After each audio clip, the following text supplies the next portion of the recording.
Hello everyone. मुख्यमंत्री उद्यमी योजना ऑनलाइन 2026 स्टार्ट हो चुका है। 10 लाख रुपए जिसमें सरकार आप लोगों को देगी, जिसमें 5 लाख माफ है 5 लाख इसमें से माफ है। बिहार उद्यमी योजना 2026, इस योजना का उद्देश्य क्या है? बिहार उद्यमी योजना का मुख्य लक्ष्य राज्य में उद्यमिता को बढ़ावा देना है। उसके अंतर्गत सरकार युवाओं, महिलाओं और सामाजिक रूप से पिछड़े वर्गों को वित्तीय सहायता देकर नए उद्योग स्थापित करने के लिए प्रोत्साहित करती है। इससे न केवल बेरोजगारी कम होती है बल्कि राज्य की आर्थिक स्थिति भी मजबूत होती है। सहायता राशि एवं लाभ: पात्र आवेदक अधिकतम 10 लाख तक की वित्तीय सहायता प्रदान की जाती है। सहायता का एक हिस्सा अनुदान के रूप में दिया जाता है। शेष राशि आसान किस्तों में ऋण के रूप में उपलब्ध कराई जाती है। चयन अभ्यर्थियों को व्यवसाय से संबंधित प्रशिक्षण और मार्गदर्शन भी दिया जाता है। इस योजना का पात्रता है। इस योजना का लाभ लेने के लिए लाभार्थी को नीचे बताए गए योग्यता होनी चाहिए। लाभ लेने के लिए अभ्यर्थी बिहार का अस्थायी निवासी होना चाहिए। उनका आयु 18 से 50 वर्ष की आयु सीमा के अंतर्गत हो। अभ्यर्थी कम से कम 10+2 इंटरमीडिएट, ITI, पॉलिटेक्निक, डिप्लोमा या समकक्ष उत्तीर्ण हो। आपके पास प्रस्ताव व्यवसाय से संबंधित योजना होनी चाहिए। बिहार उद्यमी योजना 2026 आवेदन प्रक्रिया क्या है? सबसे आधिकारिक पोर्टल पर ऑनलाइन रजिस्ट्रेशन करें। महत्वपूर्ण दस्तावेज अपलोड करें। दस्तावेज अपलोड करने के बाद परियोजना रिपोर्ट जमा करना है। चयन प्रक्रिया के बाद साक्षात्कार या जांच की जाती है। जब आपका फॉर्म स्वीकृत कर लिया जाए फिर वित्तीय सहायता प्रदान की जाती है। आवश्यक दस्तावेज: इसमें से आपको आधार कार्ड, निवास प्रमाण पत्र, शैक्षणिक प्रमाण पत्र, 10th और 12th का मार्कशीट और सर्टिफिकेट, बैंक खाता विवरण, बैंक का पासबुक, हस्ताक्षर एवं फोटो, जाति प्रमाण पत्र, इसमें से इनकम एवं आधार कार्ड भी अटैच्ड होगा। चलिए अब हम शुरू करते हैं कि आप इसको आवेदन कैसे करेंगे। सबसे पहले रजिस्ट्रेशन, यहाँ पर आप देख सकते हैं रजिस्ट्रेशन पर क्लिक करना है। उसके बाद कुछ इस तरह का इसका पोर्टल खुल के आएगा। https udyami-user.bihar.government.in। इसमें यहाँ रजिस्ट्रेशन पहले करना होगा, जिसमें से प्रथम नाम, अंतिम नाम यहाँ अटैच करना होगा।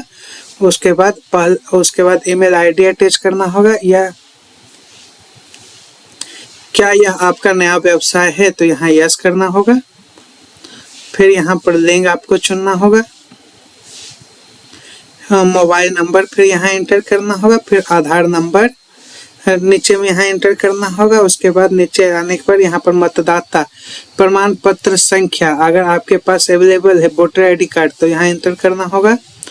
वोटर ID कार्ड एंटर करने के बाद आवेदक का प्रकार यहाँ से आप चुन सकते हैं। अनुसूचित जाति, अति पिछड़ा वर्ग, महिला उद्यमी, युवा उद्यमी, अल्पसंख्यक, दिव्यांगजन, यहाँ से आप कुछ भी आप जो भी हैं इसमें से आप चुन सकते हैं। युवा है तो युवा उद्यमी चुनेंगे, महिला है तो महिला उद्यमी चुनेंगे और अपने जाति के हिसाब से यहाँ देख लीजिएगा। अगर कोई अल्पसंख्यक है तो अल्पसंख्यक और दिव्यांगजन है तो दिव्यांगजन भी चुन सकते हैं। ठीक है। उसके बाद यहाँ पर आपको पासवर्ड अपना बना लेना है। पासवर्ड बना करके यहाँ पर आपको OTP प्राप्त करने पर क्लिक करना है। चलिए हम आपको करके दिखाते हैं। सारा कुछ फिल करने के बाद यहाँ पर OTP एंटर करेंगे। फिर सत्यापन पर क्लिक करेंगे।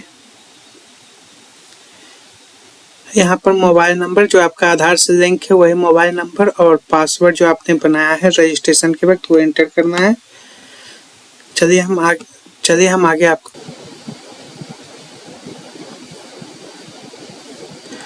उसके बाद कुछ इस तरह का फॉर्म खुल करके आएगा। इसमें आपको सारा डिटेल्स फिल करना होगा।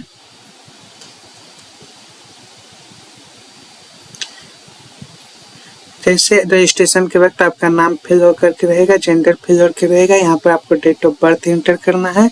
उसके बाद पिता, माता या पति या अभिभावक का नाम एंटर करना होगा। इसमें से आप किसका नाम एंटर किए हैं वो यहाँ से सिलेक्ट कर लेंगे। उसके बाद क्या आप दिव्यांगजन हैं? यस है तो यस, नो है तो नो, यहाँ से सिलेक्ट कर लीजिएगा। उसके बाद आवेदनकर्ता का अस्थायी पता, यहाँ पर अस्थायी पता एंटर कर दीजिएगा, मतलब जहाँ आप रह रहे हैं कोटि कैटेगरी, यहाँ से आप जाति अपना सिलेक्ट कर दीजिएगा, कौन सा जाति आपका हो गया। जाति सिलेक्ट करने के बाद यहाँ से आपका जाति में भी कौन सा जाति, भूमियार है, राजपूत थे, कास्ट हैं, जो भी यहाँ से आप अपना सिलेक्ट कर दीजिएगा। अगर जनरल नहीं है, अनुसूचित है तो अनुसूचित, अनुसूचित जनजाति है तो अनुसूचित जनजाति, अत्यंत पिछड़ा वर्ग है तो अत्यंत पिछड़ा वर्ग, आपका जो भी जाति यहाँ से सिलेक्ट करके यहाँ से आप अपना कास्ट का कैटेगरी चुन लीजिएगा, जो भी आपका कास्ट का कैटेगरी हो। सारा कुछ करने के बाद आप सेव पर क्लिक कर दीजिएगा। चलिए हम आपको सारा कुछ करके दिखाते हैं।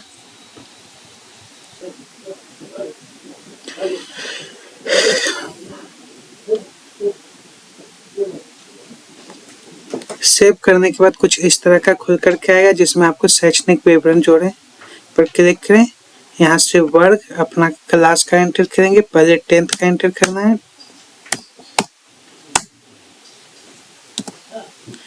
उसके बाद बोर्ड या संस्था का नाम, अपना कौन बोर्ड से पास किए हैं वो, उसके बाद बोर्ड या संस्था का रोल नंबर, 10th का रोल नंबर एंटर करना, पास करने का साल, कौन सा 10th पास किए हैं, उसके बाद विषय, उसमें से आपका कौन सा सब्जेक्ट 10th में था वो एंटर करना है।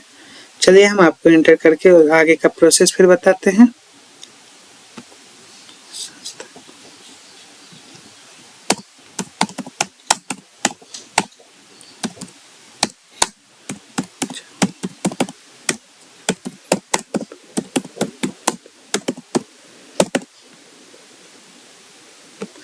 बोर्ड या संस्था का रोल नंबर, यहाँ पर आपको रोल नंबर एंटर करना है।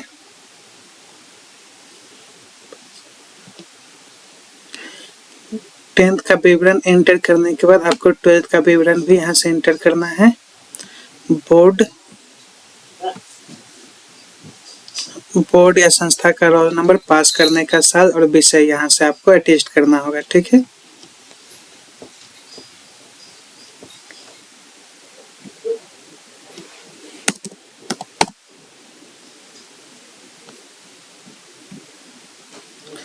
उसके बाद आपके पास आपने अगर ग्रेजुएशन किया है तो ग्रेजुएशन का डिटेल्स से जोड़ेंगे। ग्रेजुएशन अगर अभी नहीं हुआ है तो 12th तक का डिटेल्स रखेंगे। 12th तक, कम से कम 12th का डिटेल्स जरूरी है, उससे कम का डिटेल्स जरूरी नहीं है। 12th के बाद अगर आप उसके आगे भी शैक्षणिक योग्यता है तो वो भी अटैच करना होगा। सब कुछ अटैच करने के बाद शैक्षणिक विवरण जोड़ें। उसके बाद परियोजना का विवरण पर क्लिक करना है।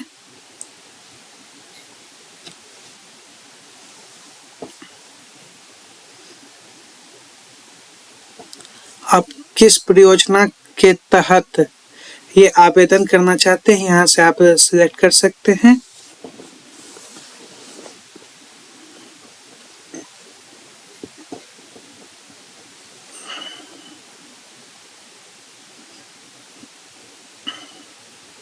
यहाँ से आप देख सकते हैं बहुत सारे योजनाओं का नाम दिया गया है, इसी में से आपको एक सिलेक्ट करना होगा।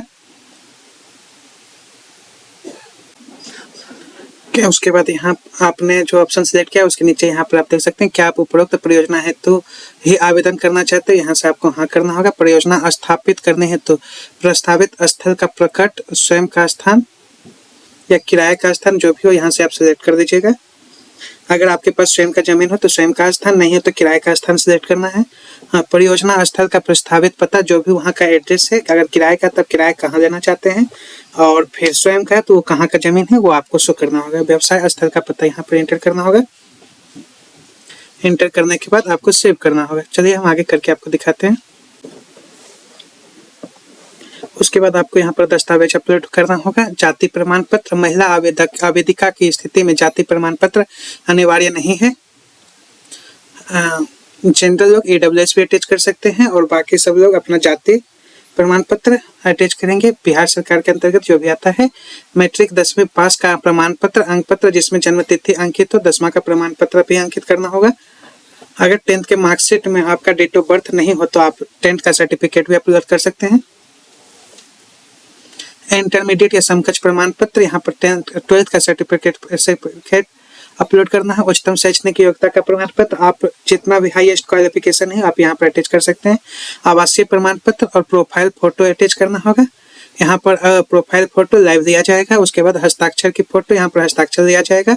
दिव्यांग सर्टिफिकेट या अन्य कोई और सर्टिफिकेट है अगर आपने सिलेक्ट किया है तो वो भी आपको अटैच करना होगा। चलिए हम इतना चीज करके आपको दिखाते हैं, उसके बाद क्या करना है। कुछ इस तरह का फॉर्म खुल करके आएगा, यहाँ पर आपको टिक मार करके फाइनल सबमिट बटन पर क्लिक कर देना है। उसके बाद आपका रजिस्ट्रेशन हो जाएगा। इसका आप प्रिंट निकाल करके रख दीजिएगा जिससे आप भविष्य में काम कर सकते हैं। इसका लास्ट डेट हम डिस्क्रिप्शन में सारा कुछ दे देंगे, ऐसे लास्ट डेट हम आपको बता देते हैं। इसका लास्ट डेट 15 मार्च 2026 शाम 5 बजे तक है। उसके पहले आप कभी भी इसे आवेदन कर सकते हैं। अगर कोई भी आपको इसमें परेशानी हो तो आप कमेंट करें और ऐसे ही और वीडियो देखने के लिए लाइक शेयर और कमेंट करें।